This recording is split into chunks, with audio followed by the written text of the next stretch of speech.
quite a full-on camping trip that we're in the midst of, but camping within my combo classroom, where it might be really hard to see so far, but don't worry, it will be illuminated soon, not just by the screen light, but by a little campfire. And so I'm going to set this, well, I'll start a little higher for a moment. To begin, we're going to need to build a little campfire here in the classroom to cook a few things, and this is going to be a safe sort of fire. Nothing crazy, no shenanigans or anything of that sort. Only at most a tiny amount of lighter fluid, if any, and this will be a fire just for the purpose of cooking some interesting food. And I actually like the smell of burning wood in a campfire fashion. It reminds me of old camping memories and feels nostalgic in a weird way. And so we will get some burning smoke smell and cook some food and just get further into the camping vibe before I sleep here in the tent again, which is just for fun. To anyone wondering, I do have a room in the house right here, and so it's only half camping because I'm still going to the bathroom inside and such, but it is partial camping just for fun because we are wrapping up grades and this is the time for it, especially when there was a bunch of empty space rearranging how the classroom looked. Now, to begin a campfire, what we're gonna have to do is, knocked something or another over. To begin, I'm gonna set this a little lower because I'm going to need to create a sort of teepee or pyramid-like shape out of wood, but we're also going to want this little pyramid-like teepee to have some support from things that will burn quicker than the wood, like some cardboard or paper-like things. So we sort of have a three-tiered system. The easy-to-burn ones, which are going to be paper or newspaper type things, possibly if needed with a little lighter fluid. I don't typically use that on camping fires because typically not necessary. However, I already did a campfire here today.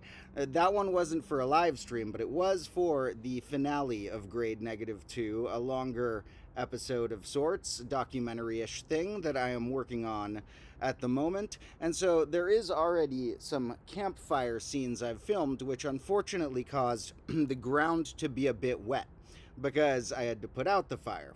And so now the campfire pit right here, which is in a safe pit. Still do not copy anything here. Do your own research if you make your own campfires. But we have created, I don't know if you can see it yet, a pit out of bricks, which unfortunately the log-like things in here, this half-burnt fella, which actually weirdly almost feels warm, but maybe I'm imagining that because it was a while ago that it was lit. Should be a little wet, although it actually doesn't feel very wet anymore. That one we'll use if needed, but it's probably going to add unnecessary moisture to the operation. And here the ground's going to be a little wetter, so it's going to be a little trickier than usual to get this fire going, but that's okay. I wanted to cook another meal. I have a few different types of foods to experiment with on the fire, some of which I know will be good, some of which we'll see what we can do with them. And we do have a comment warning to take extra caution with fire. And don't worry, I'm extremely cautionable with fire, despite it showing up in some of my content sometimes. It is done safely, but I will once again note, despite this being a safe type of fire, do not consciously copy any of this. If you make your own campfires, do your own research. Now, or do additional research. You know, you will maybe learn some things about campfires from me, but do your own research as well. Now, to begin, what we sort of have to do is gather some sticks here that are going to be our smaller ones. I have to look throughout this pile, and this pile is partially old firewood that I didn't have much of, and partially bits from an old potting planter that was holding a bunch of potato growing things and random things in the back of the classroom throughout a lot of this grade. It eventually became decayed enough that it started falling apart, and then I, today, since I didn't have enough firewood, used this giant pickaxe thing to break it into smithereens. Not maybe smithereens, but whatever you call the size of firewood-like shapes. And now I have a ton of wood. That was the only wood around all the furniture here I could find that was or at least seemed to be untreated. It didn't seem to have paint or gloss on it or anything like that. Now, to begin, let's make a little shape of smaller ones. Some of these are still a bit long because they were hard to break with that thing. It was a lot of exercise. But we're going to use some of the smaller ones here. Uh-oh, this one has nails. Almost jabbing myself with some screws. And we're going to make a little... This one's a bit long. We're going to make a sort of teepee-like structure by resting them on top of each other. Where's the shortest ones?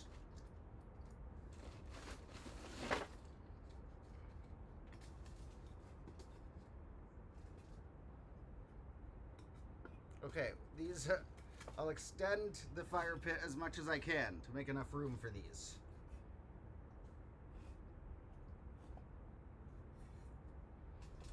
There. Now, we're gonna have a few of these fellas, and we're gonna have one or two bigger ones. So let's try and get this bigger one to catch once those smaller ones do. And now we need to add some extra little helpers in the mix. And those helpers are the lower two layers of our operation, which are,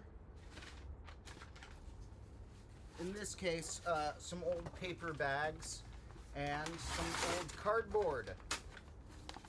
The paper, we're going to want to sort of crinkle up into sort of crumpled little tubes, but not super tight tubes. Tubes with a little air left in them. We're going to aim for them to go upward because fire wants to climb. And so we want these to be under the logs, sort of making a path up to them.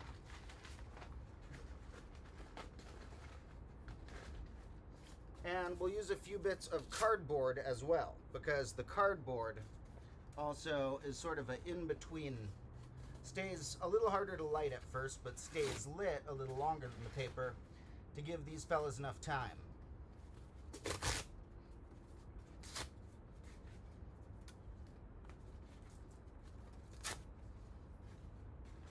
Now, like I said, normally I would just maybe do something like that, maybe a little crumpled up newspaper for an even easier to light layer, but since it's already a little wet here, and some of them I'm worried got a little wet, I am going to give our fire a little help of a little lighter fluid, which I'm just going to put a little at the base and light that zone first so that it'll burn off by the time I start cooking food on it. It'll just be to get it lit right at the beginning, and then the logs themselves hopefully will catch. And let me move this far enough from the fire.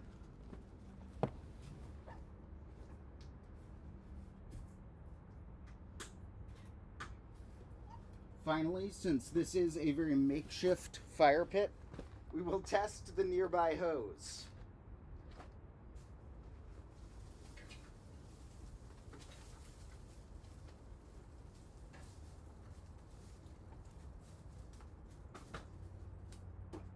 Where's the end of this thing? It's dark. Okay. Hose works. Okay.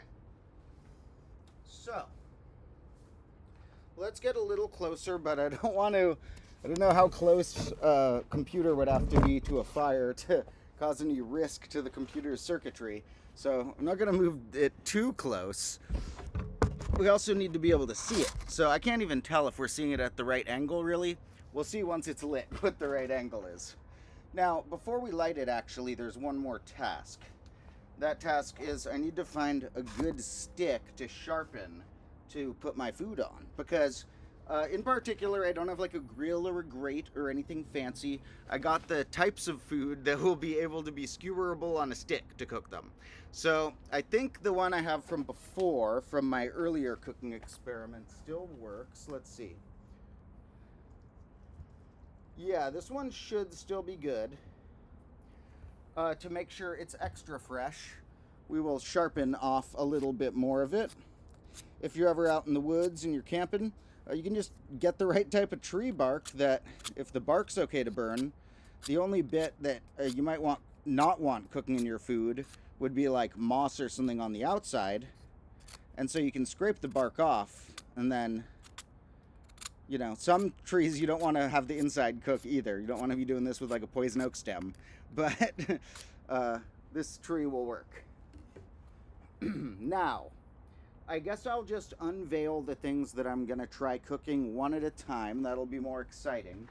But I think we're ready to scoot this stuff back and start this thing.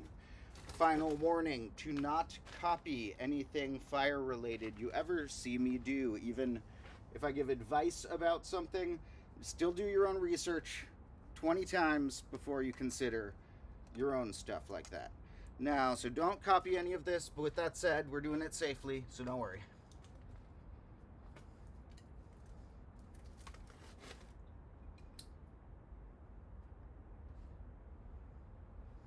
Okay. Now, as it starts going, it's going to burn a lot at first while it consumes the easy stuff, the paper bags and the cardboard. So I want to make sure it's fed with enough little kindling, little thin logs that will stay burnt for a medium amount of time and sort of keep the heat going long enough for that big log to catch. So let's get a good view of that. There we go. Isn't that nice looking? Okay. I don't know if you'll be able to see me and the fire at the same time, but we'll either be showing my face or the fire, and at the moment the fire is more exciting. And maybe I'll put one more medium helper log, because the main one I'm trying to catch is pretty big.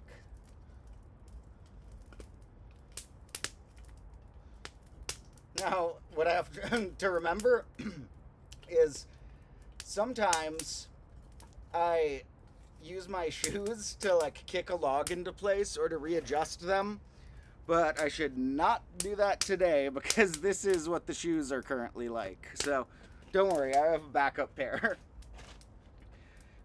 But I really wear my shoes until they're dead, which is the case for those now. So, is this going to go long enough to get our big one lit, or even that whole thing? I'm going to add a little cardboard to help this whole operation.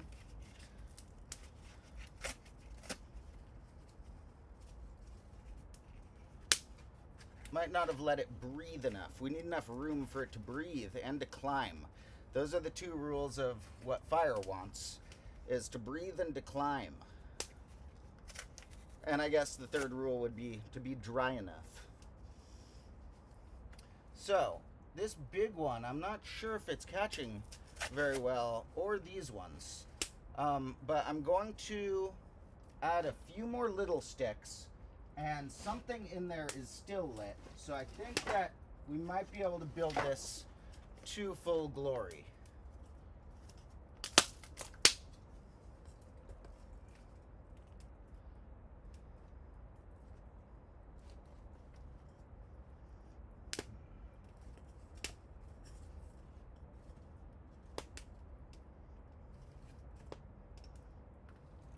Now, there is a good lit bit that might be the big log, or at least this thing under it, but I need it to climb onto this log and these ones a bit more.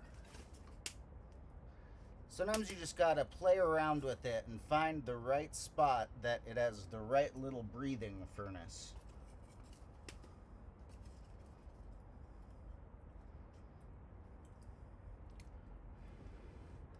Now, since it likes oxygen, you can also blow on it lightly to make it actually grow, not shrink if you blow on it lightly.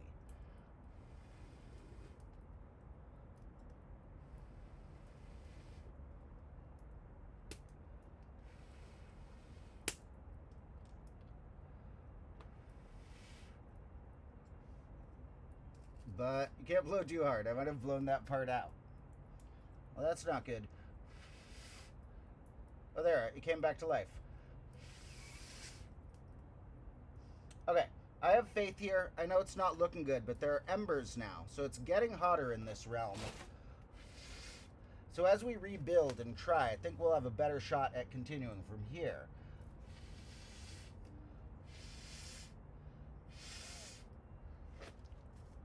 I hope this wasn't one of the ones that got too wet from earlier when I had to put the old fire out. Anyway, let's just poke around with this. Maybe this fella is just causing too much ruckus by being the main one up there.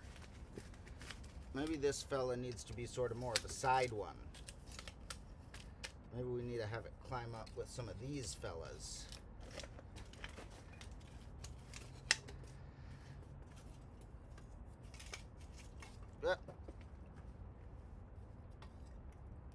Okay, so that is fully out, and so we are going to have to rejuvenate it. Don't worry, I'll rejuvenate it. 1 second. Right here, I got more bags.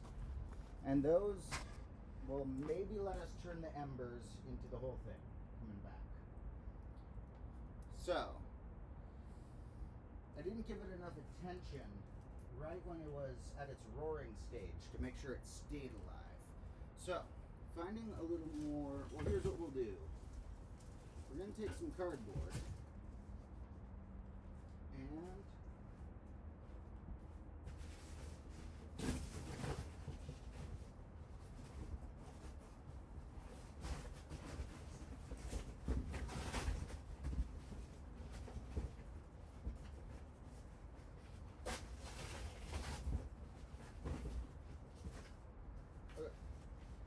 ripping some cardboard. 1 sec.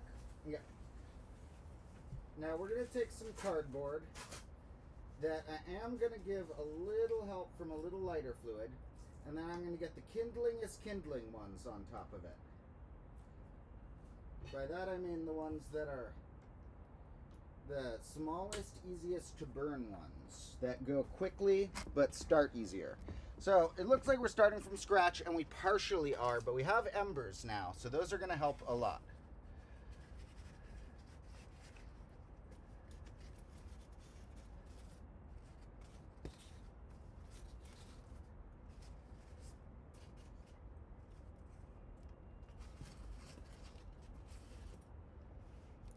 Okay, round 2.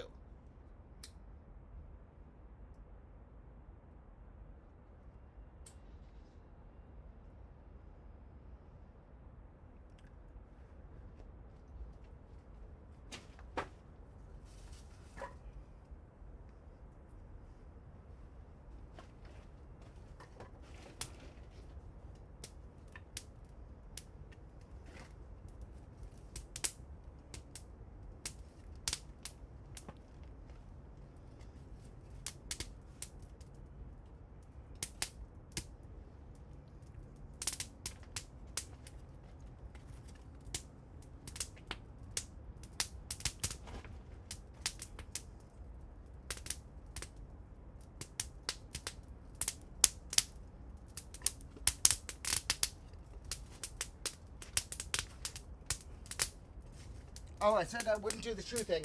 Oh, I forgot about that part. Okay, so, since it's going good for now, I'm going to keep an eye on it. But, all that crackling is bits of sap inside the things, so don't worry. They have little pockets of sap and stuff. So, although it's a lot of crackling for this wood. This wood is crackling more than extra. Why is this so crackling-y?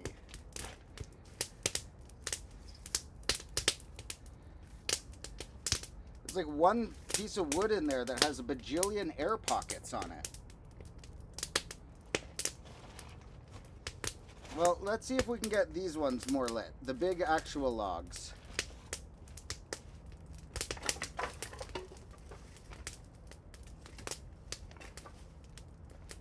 Okay. Now we are going to begin attempting to cook. And what we're going to begin with is a hot dog. Or rather, the dog is called a sausage, but we're doing it hot dog style, where we're going to craft it with a little bun. To begin, hot dogs and sausages, if you're not vegetarian, or you can have a vegetarian type of them, are an excellent food to put on a sharpened stick and cook over a campfire. Because, you see, I don't know why. There's a lot of descriptors you could write a paper about why this is one of the optimal foods to use this way. It's very like functional feeling. So the dog itself, we can actually put surprisingly into the fire. Not all the stuff are we going to put that into the fire. However, some of the dog, whoa, this is just really crackling. That's weird. Usually wood does that a tiny bit, but not this much. It might be because it got wet and the water is like making some weird popping thing when it evaporates. In any case, we're cooking the dog and I am immerging it in the fire a lot. But some of the later things we'll have to be a little more careful about how we stick them in. Now, I came up with a good technique earlier today for how we're going to do the bun, so just wait. I don't know if anyone's done this technique before. I've never heard of it, but when I thought of it, I was like, that makes total sense. Here's the technique. What we're going to do with the bun is going to be, we're going to take the bun. I'll need to have it ready for this.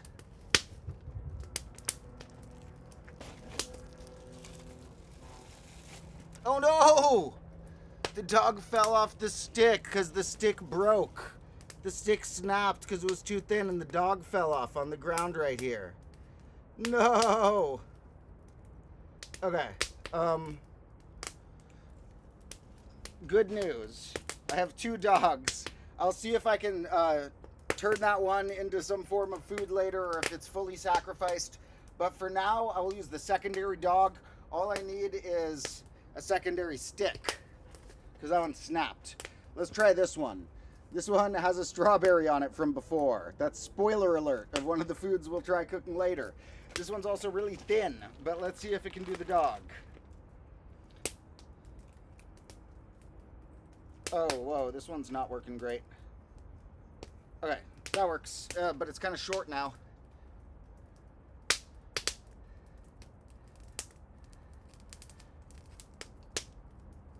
All that crackling must be from the water because it wasn't doing this when I made the fire earlier today.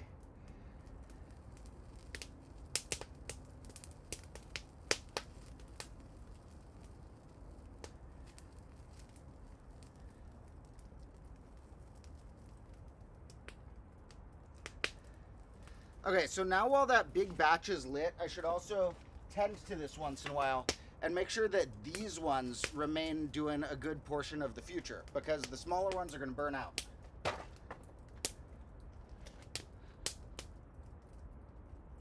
Okay, let me get my bun ready to show you my technique we're about to do. Here's the bun technique I thought of. You take the bun, you're cooking the dog like this, right? You take the bun, and when the dog's almost done, which it might need a little more time, what we're going to do is take the bun and put it, okay, the bun's hard to open with one hand. Okay, we're going to take the bun that I smushed a bit, and we're going to, okay, I messed up the bun, but whatever, we'll make it work. We're going to put it on top of the dog, upside down. Like, you always have the dog on top in the bun, but when we want to warm up the bun before we have the dog in it. So for the last little portion of the dog cooking, we're going to do a reverse bun. We're going to put the bun on top, and then we're going to warm it up a little further this time. And now the bun will be warm when we're ready. What do you guys think of the new technique?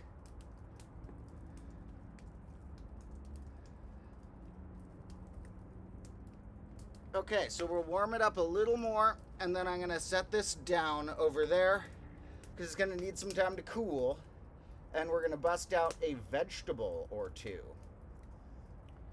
I am going to need a much better stick for one of these vegetables, though. This stick's like already almost breaking. I'm worried it's going to break soon. So we're going to call the dog done. Now it's going to be flipped in its final state like that, but yeah, the bun's warm now. So we're going to drop this fella off. Oh my god, being that close to the fire does make me really hot. I'm sweating. Okay. So, next, we'll try the vegetable I can do. Wait. What happened? Did this stick break too? Oh, no, I guess it was just kind of short. We're going to try the vegetable I can do on this little stick before we see if I have a stick for a different vegetable. The one I can do, I guess, is the thing I knocked off this shelf earlier. It's back here somewhere. What was it? Flashlight. Where did that go? What's that? The vegetable. What the heck?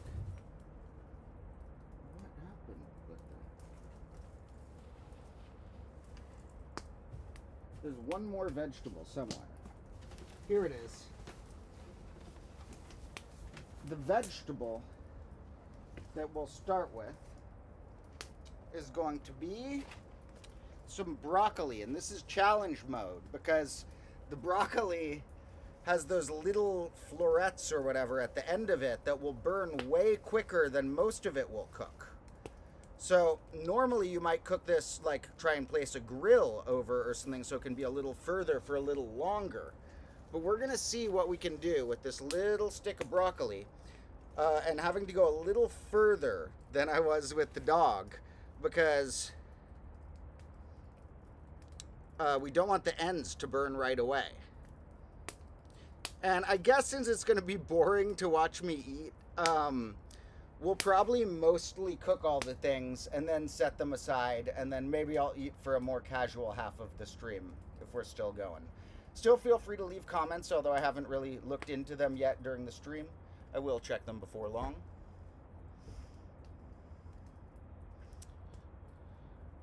Alright, so I think this one is still good. And the big one does look like it has some action. And so that one seems like hopefully we don't need to add too much right away. But I will add one to help it out. That one's at a kind of weird angle, but we're working with what we got. It's the broken planter that contained some weird mutant potatoes that I actually didn't show much of the footage of. The mutant potatoes, maybe I'll release some of it as a short, but it'll be a scene in the finale that I'm working on. Make sure that you are all tuned into my combo class channel, where in probably about a week or two, my finale will come out for this grade, and we will be ready to begin grade -3. With even more adventures than ever, so perhaps grade -3 will have a real camping trip where we're out in the wilderness somewhere. For now, this is a good little substitute, camping in the classroom. And last night when I slept out here, all 3 of my cats did visit. I woke up really early in the morning because there was all this noise outside the tent, and earlier a few of them had come in the tent. Sage and Dandelion went in at different points and hung out. But then when I slept, they weren't in there anymore, maybe tonight. But in the morning, I opened the zipper of the tent, and all 3 of them were out here. It was a little swarm of cute little black cats. They were like, Sage was just sitting here watching, and Dandelion and Sassafras were like chasing each other around the tent playing. It woke me up, but it was really cute. So the broccoli, I think we're getting some good action on. It's kind of hard to see and tell, but looks like we're getting good little bit of char, and I only want to get it slowly like that so the rest of the broccoli's cooked a bit before the ends are singed.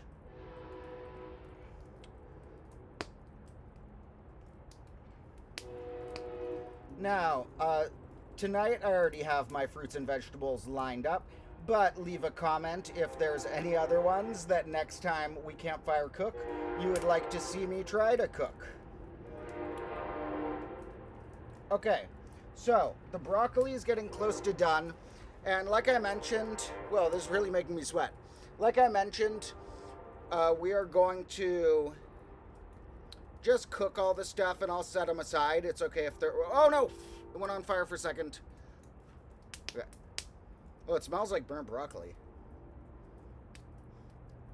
I wonder why that is. No, but we're gonna just cook them and set them aside so that you don't have to watch me like eat while waiting for them to cool down in between and stuff. And then I'll eat them all either right after the stream or at the end of the stream. So those are parts of our savory part of our meal. We have a sweet part of the meal as well, but there's one more savory item that hopefully I can find the right stick to cook. This other savory item is corn.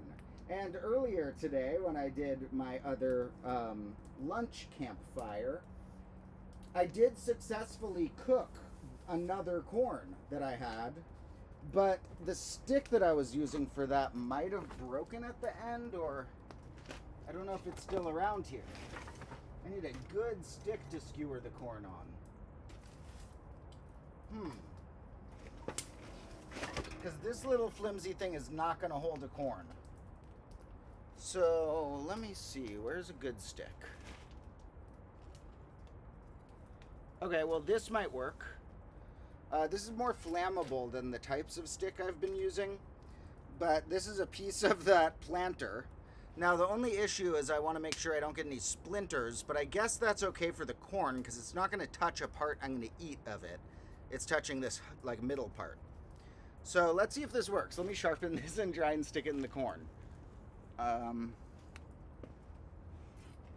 then we're going to do somewhere in between the broccoli and the hot dog in terms of how close to the fire we put it. I realized when I'm shaving off the ends, I might as well do it toward the fire because the fire will appreciate the little bits of wood. Okay. Let's hope this works. So we're going to try and skewer this without stabbing ourselves.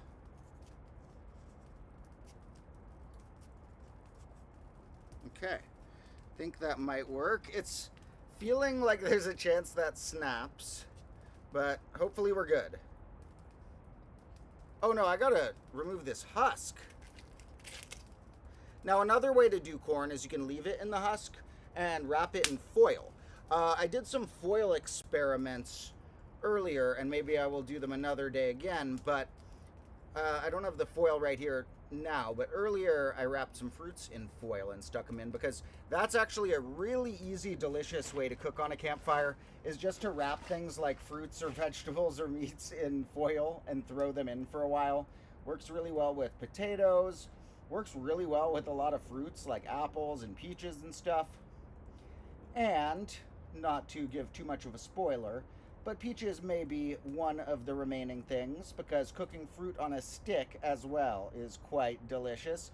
And we may have a little bit of strawberry and a little bit of peach that we will try cooked. I have tried both on campfires before, and typically if you get them right, they taste sort of like pie filling. It's wild. They completely change flavor. Sort of reminiscent of the flavor change that occurs in my dehydration experiments I've still been doing. Still been dehydrating lots of batches of fruits for fun in a cheap dehydrator machine. But semi-similar to that, you get a taste change when you cook fruits in a pie or a pan or however. And some of the flavor you associate with being good with a pie isn't just the sugar added to the fruit, it's how it changes during cooking, and you get some of that with the campfire as well. Now, if you really want to cook something the hottest, if you want to light it on fire, you want it in the fire. But if you want it to like cook the inside the most, sometimes, although it's hard to make it even, you want to go in these little dens of fire where there's just a bunch of embers living.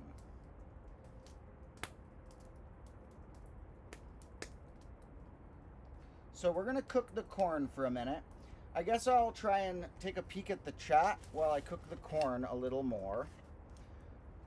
And thank you all for joining me. Somebody asked where I'm camping and someone else answered. Fireball Ferret said that it's in my backyard, and that is true. It is in my classroom in my backyard, which is a less official sort of classroom, but it is where I teach and where, not usually where I sleep, but for the next few nights it is, for fun. And somebody said they thought I was in Siberia. Wade, probably a joke, but to anyone who doesn't know, I am in California of the United States. And somebody asked the number of the day. Let's think. Well, I've been playing around with puzzles, and there's a chance we'll do some of those in this stream, if not another day soon. As you know, I was doing a lot of puzzles, designing grid puzzles with a few rules, like this line must ascend, or this line must contain this many square numbers, or add up to a square number, or things like that. And I found a new really cool tool that I want to put in puzzles that I just began testing. And that is having the hints be that something contains an arithmetic progression or geometric progression, possibly with clues about the number of terms, because it wouldn't really be a clue if you allowed 2-term ones. You kind of need 3 to actually have the progression, and otherwise any 2 would work. But say, for example, you have the numbers 1 through 25 on a 5x5 grid. Well, what geometric progressions are possible? I'm going to say, because I was looking at that, the lucky number will be the one that I almost missed when analyzing what geometric progressions exist. The one I almost missed was the one that goes 2, 6, 18, that starts at 2 and then has a multiplicative factor of 3 for the ratio.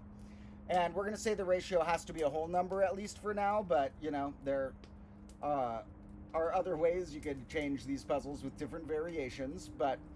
And for the geometric ones, you end up needing it to be a ratio larger than 1. Maybe the clue for the arithmetics would be that it's larger than 1, but typically if you just said, for my clues for now, it has an arithmetic progression of 4 terms in the line. That just means that there are 4 terms that evenly are spread apart in terms of addition. And geometric would be like 1, 3, 9, or 2, 6, 18.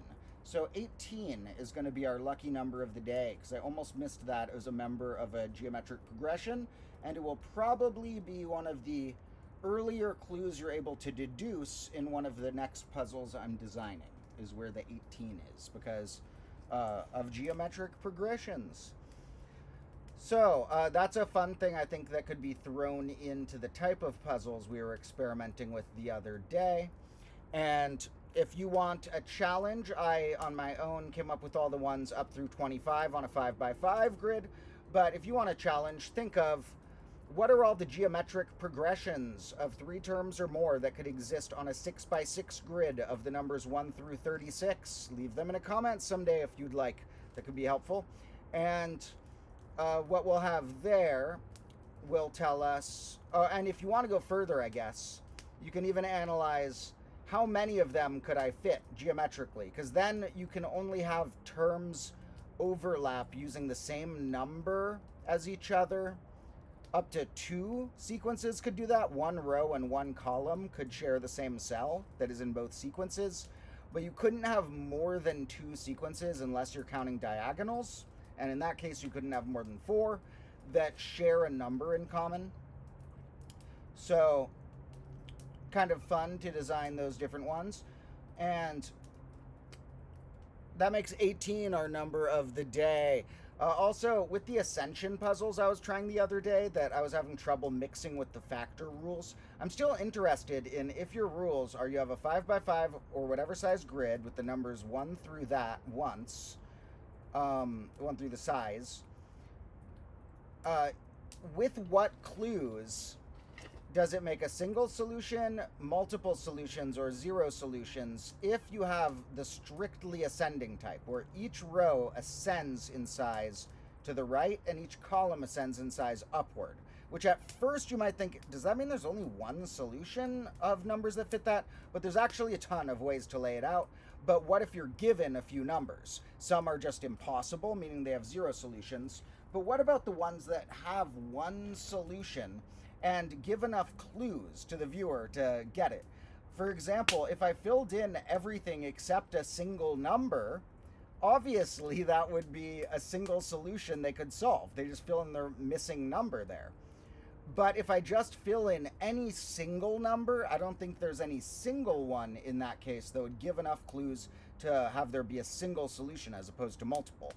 What is the minimum amount of numbers in the Ascension puzzle on a grid size, say 5x5 to start? Well, actually, I would start with 3x3 if you're analyzing any of these mathematically. But what types of numbers cause what? I'll still try and look into that sometime, even though we didn't have much success building a combo of the Ascension and all the other stuff I was trying to play around with. But my next one I'm going to be fiddling around with tonight, maybe in some notebooks in this tent, is going to be related to knowing that there are arithmetic or geometric progressions on certain lines.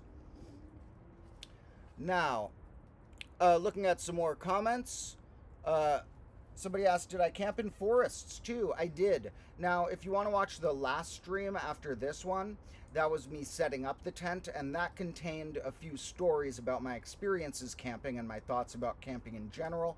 That's why I haven't filled this stream with those too much, because we covered some of those. But in general, I do love camping. I've probably gone about 50 times-ish in my life, mostly on spots along the California coast. And I love camping in forests. And maybe we will visit at some point. And someone said they're making them hungry, and we got a comment saying advanced dog cooking about the technique, and etc. And thank you to everybody joining me. These are some good techniques. I'm not sure if we're going to need too many more advanced ones today, but shockingly, one that we could call advanced based on, like, advanced implies better than average in some ways. It needs a standard to be set against. So compared to how much people normally know about how good it is to cook fruit, which corn, I think more people probably have done this than have done the next one I'm about to do, which is so obvious and delicious tasting, which is a strawberry. And you could even skewer multiple of them on the same stick. Now, I was gonna cut the green part off before I skewered it, the one I made earlier today, because I had them already. And my lunch strawberry, I left the green one on, but it burnt perfectly. The green part just like singed right off and wasn't an issue. So this corn is almost done. It's starting to look pretty nice. We're gonna char it a little bit more, but we're on to a good right track. And after I set this aside, we are going to look at two more things to cook. And actually, this is starting to die down a bit. That's okay. We don't need that much heat to cook the fruits. But after this, we are going to try a strawberry, and we are going to try probably just a chunk of a peach. I don't know how I would skewer the whole peach that easy with the pit inside it. Now, I've tried peaches wrapped in foil on the campfire, and they're delicious. I'm not sure if I've ever... Yeah, no, I have also tried slices of them. I can recall a time on a stick, and those were delicious as well. So, we're going to have some slices of peach and some whole strawberries, perhaps. And that will craft a whole feast for me to eat after the stream or at the end of the stream.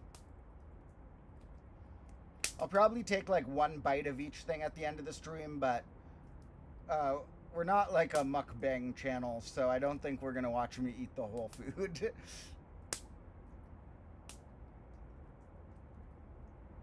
If I ever eat something, it'll be something like where there's a whole dedicated section to me eating something. It'll have to be something weirder than this. Okay, I think our corn is about good. It's starting to get a little blackish tint, but not too dark.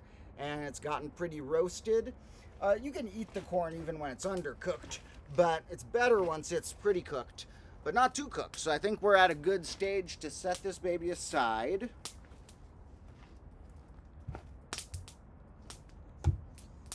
All right, and so far, no injuries. We have not gotten an early haircut by accident, luckily. So don't worry, it's safe. But once again, do your own research before you make your own campfires someday. I want to recommend that you copy my techniques and that you follow it. But with all the other slightly more chaotic fires I do at times, I don't think I should recommend anything related to fire, just for, you know, keeping YouTube and everyone not mad at my channels or whatever. We'll say, don't copy. Now, where is that fruit? Here, we got a strawberry, and we'll begin with that. Now, I did try another day. I don't have these now, but I tried marshmallows and strawberries last year, or maybe the year before, and that's like the new version of the s'more. That's, you know, that dish nicknamed the s'more, where it's like you take a graham cracker and some chocolate and some marshmallow. Well, chocolate and marshmallow are quite commonly paired, but when you're campfire cooking, if you want to do it combo style with a marshmallow, cook a strawberry with that marshmallow. Who cares if you got the chocolate and graham cracker or not? And it tastes then fully like a strawberry cream pie or something. This on its own tastes like just a healthier strawberry pie when you cook the fruit just on its own. And we can let it go kind of long, unless it starts turning too dark. Or unless it starts getting so soft, it starts like, when the meat's falling off the bone, you can get fruits to do that too, where it's just like hanging on to the stick by a shred. Then you're like, whoa, we got to get this thing to safety. It's ready. But we might not go all the way right now with this one to the hanging on by a shred state. I am going to try cooking it a little more intensely. Oh no, that lit the stick on fire. Never mind, I'm not going to try cooking it more intensely in that really hot cavern.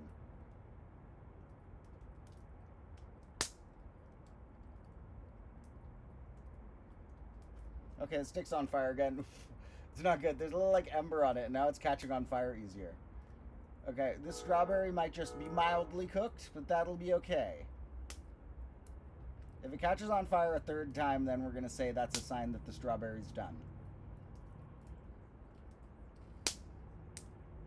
I can hear the juice inside the strawberry sort of bubbling. Sometimes you can even see it bubbling out of the surface.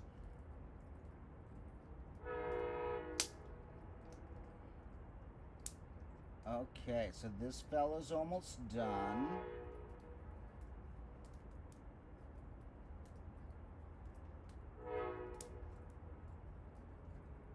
Now the tricky part is getting all sides of your stuff equally. And with stuff shaped like a strawberry, maybe you don't even want it equally. Maybe you need to cook the thicker part more. So maybe I should have put it on backwards. I think that would work better if I put it backwards. Maybe if I didn't have the green bit and put it backwards, or even with it, burn it off. But, because then maybe we could cook the more bulbous part more intensely. That's the side pointing toward more fire. And the bulbous part might need that more. So that's going to be my new recommendation. Flip the straws. Okay. But it is the hardest part of cooking, like the perfect marshmallow, which I do have some experience with from camping trips, is getting all sides of it, getting the back side that's not closer to the fire, getting that equally, like that nice brown shade when you know you got a perfect marshmallow. So this is getting set aside with the foods. And finally, we are going to cut a large slice off a peach and cook that. Okay, where was that? It's in this bag somewhere.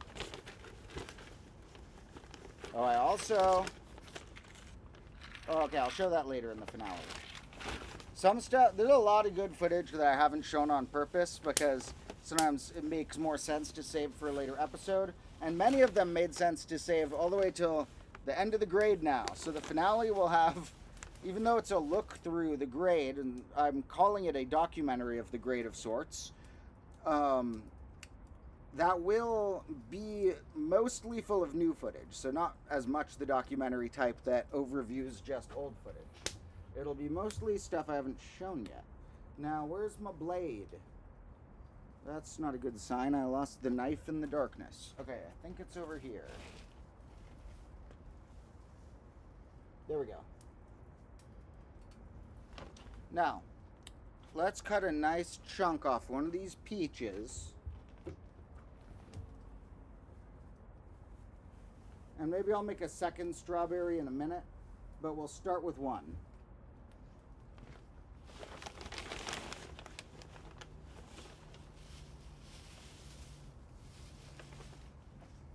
Oh my god, I forgot. I have a little more we can try. We're going to try a double. Here's what we're going to try. Not just peach, but I forgot I also got to try a pluot, which is somewhere between a plum and an apricot. Even though, as we looked into once, and I'm going to still need to look into this more, I think the term pluot is often misapplied and almost more of a very specific type of them that's now given as a term to more of them. And I think more of them would technically be called apriums, which is sort of a better name anyway, pluot or aprium. So I might start calling them apriums, even when the store calls them pluots, because that's like the name they're known by. But I don't know, I'm going to study that more someday. Anyway, here we got a bit of this one, and we'll put that side out, the skin further, and we also got a bit of this one, and we're going to try and cook them, you know, not just double trouble. I think we can fit a third strawberry on as well. I think we're gonna go triple trouble. That's what I say when my cats come. When there's 2 of them, it's like double trouble, because that one rhymes. And if there's 3, it's like triple trouble, because that one's alliteration. And that's my excuse for why I cannot get a 4th cat, because quadruple trouble will neither rhyme nor be alliteration. The actual reason is because 3 cats is definitely enough, and it was actually originally 2 until a stray joined the family for fun. So, this is going to be our ultimate experiment. I hope that the part of the stick that was sort of singed and catching fire easier has now had time to calm down. And it's actually great timing, because the fire is starting to die down a bit. I could have added more of the smaller logs to try and recatch the bigger ones, but I think we're almost at the perfect time when I've gotten all the things I wanted to try cooked. Now, campfires have other purposes. You can just stare at them, and it is worth mentioning that the flames of a campfire, and part of why I do like fires in general, although of course you must be careful with them, is that we've evolved sitting around campfires. Our ancestors stared at these as their versions of televisions, essentially, their versions of YouTube. And we've evolved the ability to see stories within fire almost. You can see faces in it. You can see things dancing and evolving. And you can almost imagine fire acting out a whole play in front of you. So, fire is also just very beautiful. However, today's main task was cook a nice little meal, and I think we've succeeded.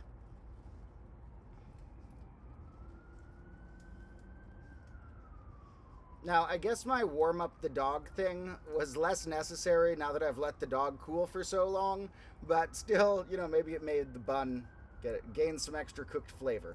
Things change flavor a lot when they get cooked, and they actually sometimes gain more nutrients when they get cooked. And you can track in human evolution the time when we invented fire.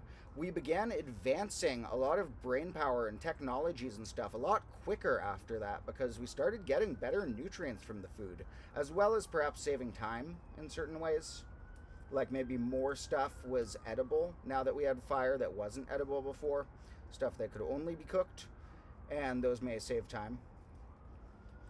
Crazy to imagine what it must have been like for the first person who discovered that, like, an egg changes when you cook it, or that, like, a potato does. And you can imagine someone must have dropped a potato in the fire and then, like, later, like, grunted to the other ancestors of humans, like, look, it's different. You can eat it now.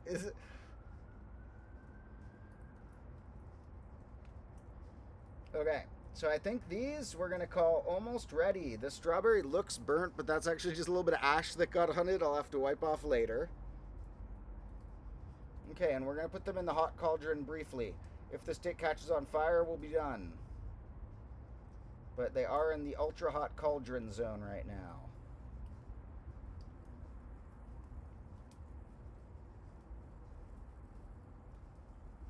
Okay, and I can see the sugars and even hear the sounds of the sugars doing interesting things in these.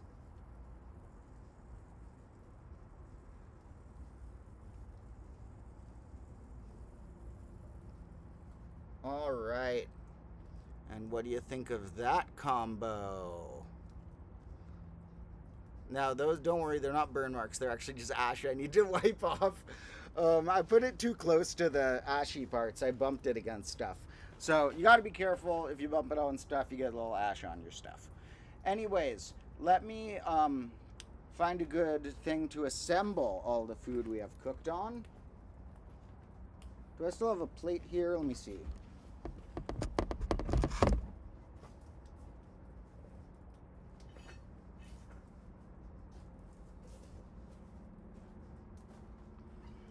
Okay, I have a plate, and I will assemble my little feast.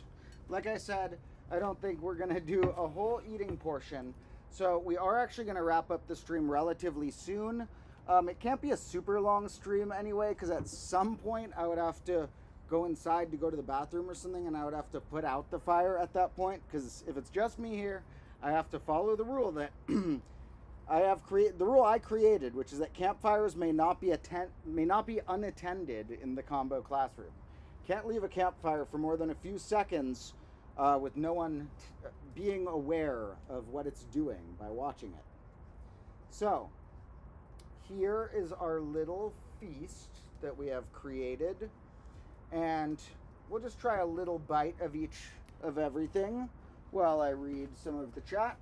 And then I might put out this fire and start winding down to sleep in the tent. And I don't know if we're going to do a large mathematical section like puzzles or anything today, but maybe we'll do that tomorrow for a maybe finale of a trilogy of little camping streams. Maybe we'll work on some greatest common denominator was another one I was thinking. Maybe we'll think about some geometric progression puzzles and try and design some. Now, somebody asked, does someone know how to find the rule for a sequence? Well, if it's a notable sequence, try looking it up on the OEIS, the Online Encyclopedia of Integer Sequences. So, or let me know how you found it, and then it would be easier to guess what the rule is. And someone asked how I am. I'm doing well here with my combo lords. Have this nice feast ready. You see my feast right there? And gonna sleep in a tent and hope that my cats join me. And somebody asked if hot fruit is like jam, maybe. And yeah, it tastes somewhat jam-like. I would compare it more to pie, but definitely a jam-like vibe as well. So let's just try a little bite of each of these. Although, ow, I'm on my knees and this ground is so bumpy. Okay, so briefly, we will try each of these. And then I'm going to eat the rest of them after the stream. Mm-hmm. No. Mm-hmm.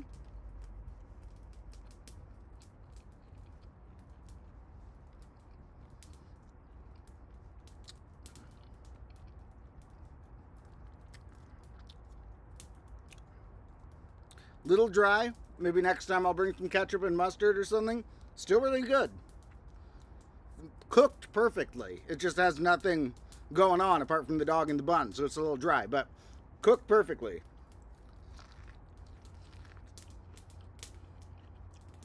Mm-hmm.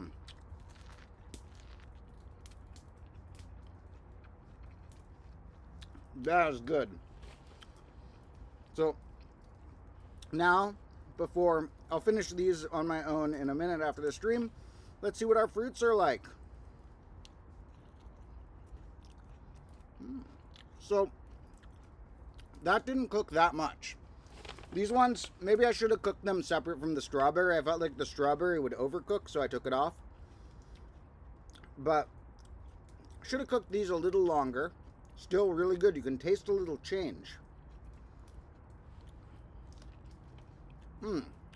The peach changed even quicker. But when you do it long enough, they get so soft. They get like this different texture and stuff. And if you wrap them in foil and put them in there too long, they turn like, they evaporate into this weird liquid applesauce-like stuff. So you gotta hit the right sweet spot. Now how about our strawberry?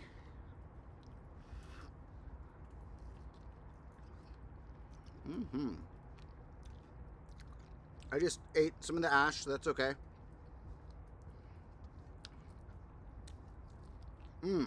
That strawberry is even more cooked.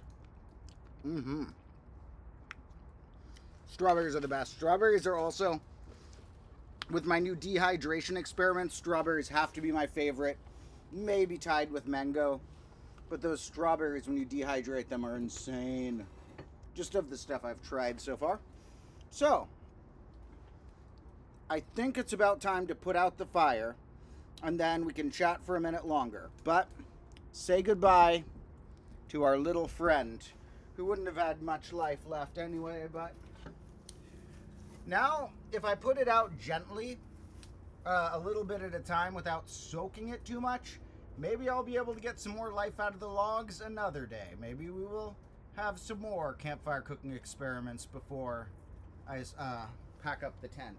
I don't know how long I'm going to camp out here. It might be a week or maybe half a week. We'll see.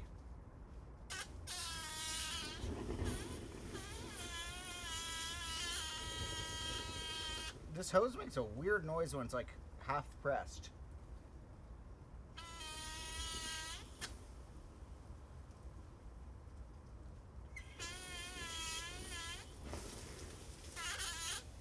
Whoa. Half pressing it sounds like Donald Duck or something.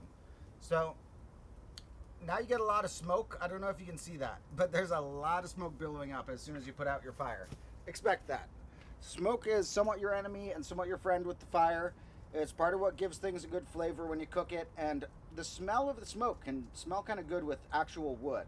Maybe not as much with parts of an old planter, but with the, like, firewood is often from trees that have a nice scent when they burn. And you also have it as your enemy because it gets in your eyes and stuff. So that might be most of the stream. I'm super sweaty. That got me really hot being that close to the fire. Anyways, here we have the tent where I will be camping again. And let me take a last peek at our comments. Somebody said maybe I could coat the corn in something to make it not dry. The corn actually was not dry tasting. That was just the dog. If I was prepping better and making them like a feast, if I was trying to impress someone, I would have some butter and salt here to put on the corn. But the corn on its own was really good and like juicy tasting. So the corn was not a problem. It was only the hot dog that was kind of dry. And this comment by Amy Potsofa's Pond says that they burn log, or they pre-burn logs, and they never mold, never with an asterisk, for a long time. They keep for a long time and are good for winter. That's good. Keeping logs for a while, different methods to make sure they stay good. These logs here were pretty old, but obviously they still had some life in them. We had to give them a little help with a little lighter fluid, but then they caught themselves and did the rest of the job. So I'm going to need to hang out here for a while because there's still embers in there, so I have to keep like turning it over a little bit and spraying it to make sure all the embers are gone. But that's okay because I will just hang out in the tent with the flap open. Anyways, I'm going to wrap up our stream today. Just about an hour exactly, so that's fun. And I hope you all enjoyed our little cooking experiments and maybe learned a thing or two. And I'll be back with some other sorts of mathematical or scientific fun very soon. Tomorrow, while I'm working on some bigger projects like the finale episode and a long thing for my Patreon people and stuff and other assorted bigger projects, I will either do a live stream or put out a short or both tomorrow or a bonus video or something. And there will be some forms of... There will be some sort of third stream either tomorrow or the next day, probably tomorrow, where we will wrap up a little camping trilogy out here, perhaps. Although some of the camping footage will just be seen in that finale. Thank you all for joining me. I love you all, and make sure that you're also tuned into the links in the description of this video, such as the Discord, where cool combo lords chat about cool things, the subreddit, and the Patreon, and my main channel, and things like that. So, love you all so much,